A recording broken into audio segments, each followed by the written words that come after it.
Po, që dhe të qëndroni, ka jemi të bërë 4 vjetë më parë. Me mikrofonin. Ja, i sekund.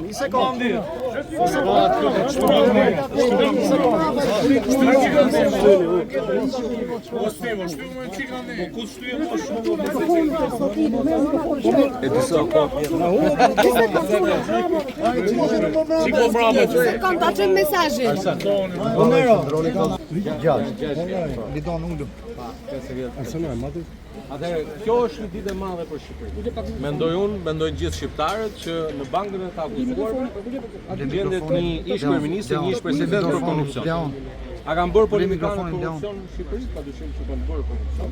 Dhe ajo që thamë në vitin 2016 kur miratuam reformën drejtësi, me votën e të gjithëve, edhe me votën e atij që gjenden në bankën e të akuzuarve, që do vi një ditë në Shqipëri kur politikanët do të gjenden në bankën e të akuzuarve për korrupsion. Unë besoj se shqiptarët sot kanë më shumë besim të drejtësia dhe drejtësia është një institucion i cili po forcohet dita ditës.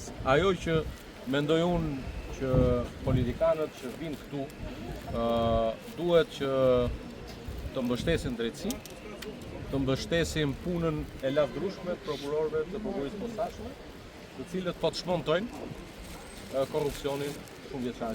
Zoti Berisha ka zgjedhur mos jeti pranishëm sot. Keni një koment? Zoti Berisha ka zgjedhur mos jeti pranishëm sot. Është ditë e madhe për Shqipërinë për sa kohë që në bankën e të akuzuarve. Po sigurisht nga 1% nuk e paktojnë, nuk e paktojnë se janë tif. Ju tha që është një ditë e madhe për Shqipërinë për sa kohë që në bankën e të akuzuarve është Sali Berisha. A ndani viti qëndrim në kohën kur bankën e të akuzuarve vjen Erion Velia e Belinda Balluku për ato që janë të ngjashmituar?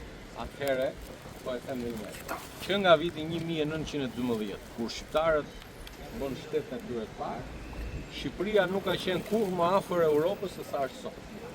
Dhe arsyeja pse jemi shumë më afër Europës është reforma në drejtësi, e cila ka rikthyer besimin tek drejtësia, një besim që nuk ka qenë asnjëherë.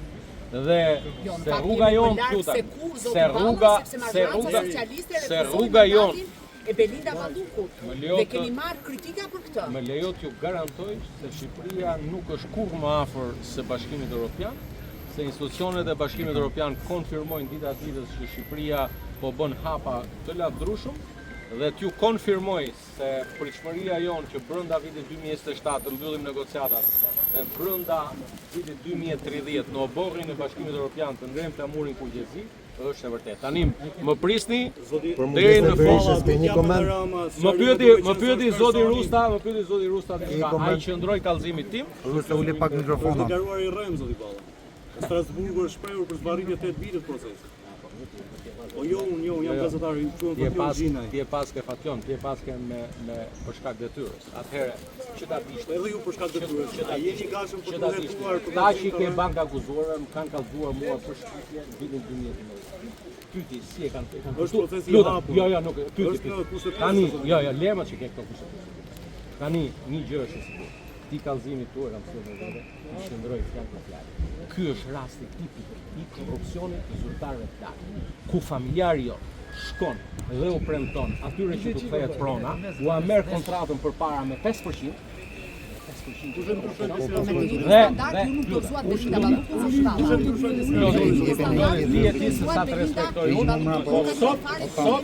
Sot po flasim për korrupsion. Çështja për cilën fleti nuk është korrupsion. Shqiptala, do prisni vetëm për kallëzimin apo do keni detaje për te kallëzimit të çështjes partizane? Anila, ti je sa unë politikë ti gazetari. Unë do përgjigjem çfarë më thosh. Por i qëndroj kallëzimit tim. A duhet ma hoje que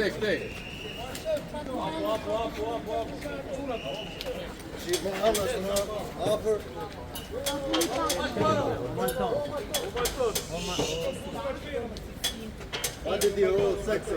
Hajde më mikrofon. Ja prit të rregulloni gjithë. Tuaj lidhur me pretendimin e kësaj dëshmie, ishit i pari dëshmitar por edhe në cilësinë e kallëzuesit një herë azit. Unë ja thash që kur erdha që fakti që në bankën e të akuzuarve ka persona të cilët sot 35 vite kanë qeverisur vendin, ka qenë president i Republikës dhe akuzohen për korrupsion, shehet pasurisë. Është një lajm i mirë për të gjithë shqiptarët. Unë uroj që procesi të jetë i drejtë dhe përgjegjësia penale të shkojë te gjithkush nga personat të cilët i kanë këto përgjegjësi. Kujtoj këtu që unë nuk jam nga ata persona që kam bërë kallëzim penal me emër tjetër. Kam dhënë emrin tim në fund të atij kallëzimi dhe i kam qëndruar për gjatë gjithë deklarimeve të mia atij kallëzimi penal bërë në nëntor të vitit 2020, sot jemi pas 6 vitesh.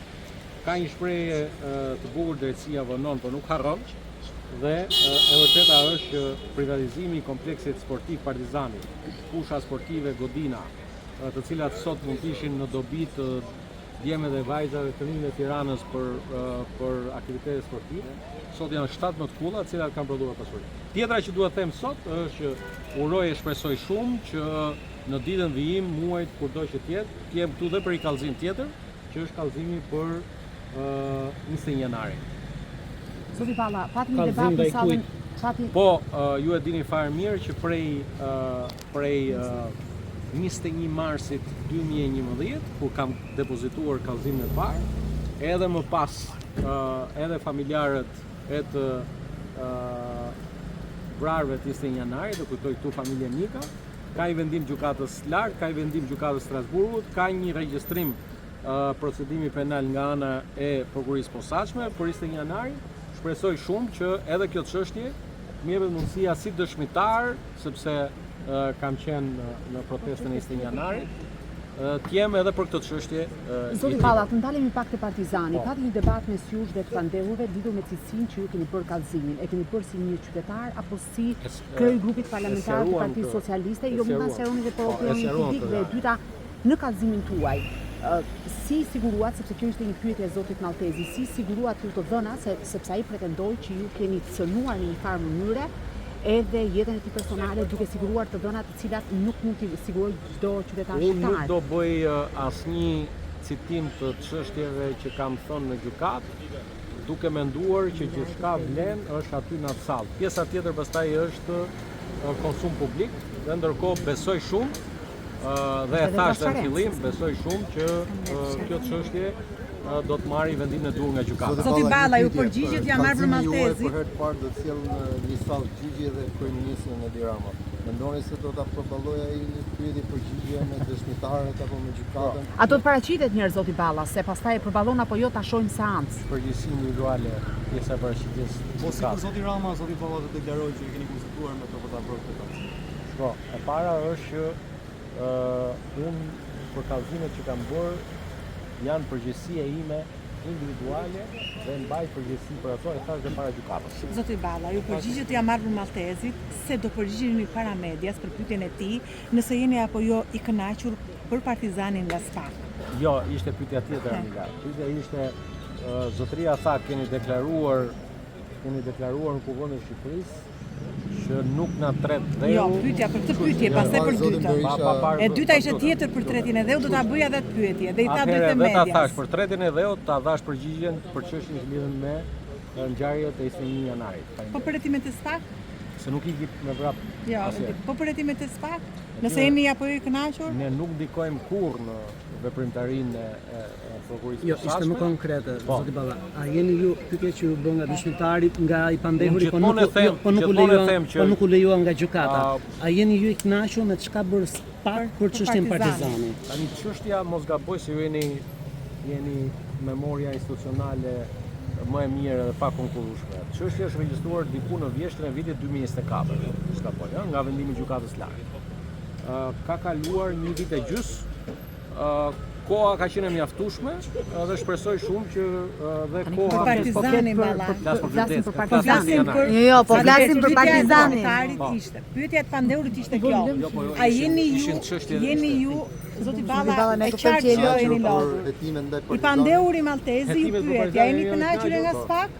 Fakti që nga kërkesa ime për shpërdorim të tyre shkuar në korrupsion, jam shumë i kënaqur. Po për Belinda Ballukun, jeni i kënaqur që nuk u arrestuan? Kur të më thirrin për këtë çështje, t'ja përgjigj edhe për këtë çështje. A do ta, nëse do të ketë një kërkesë të re nga ana e SPAK, zoti Balla për le për të arrestuar zonin Balluku, a do të firmosin pro kësaj kërkese socialiste? Mbajeni këtu ke kjo Po pikë mos sot se largo se shpërë. tha që nuk do të Balla tha. Faleminderit gjithë. Punë të mbarë ndjes se u mbajtëm sot. Dëshmi të mbarë dhe ju. Dëshmi të mbara dhe punë të mbarë dhe ju.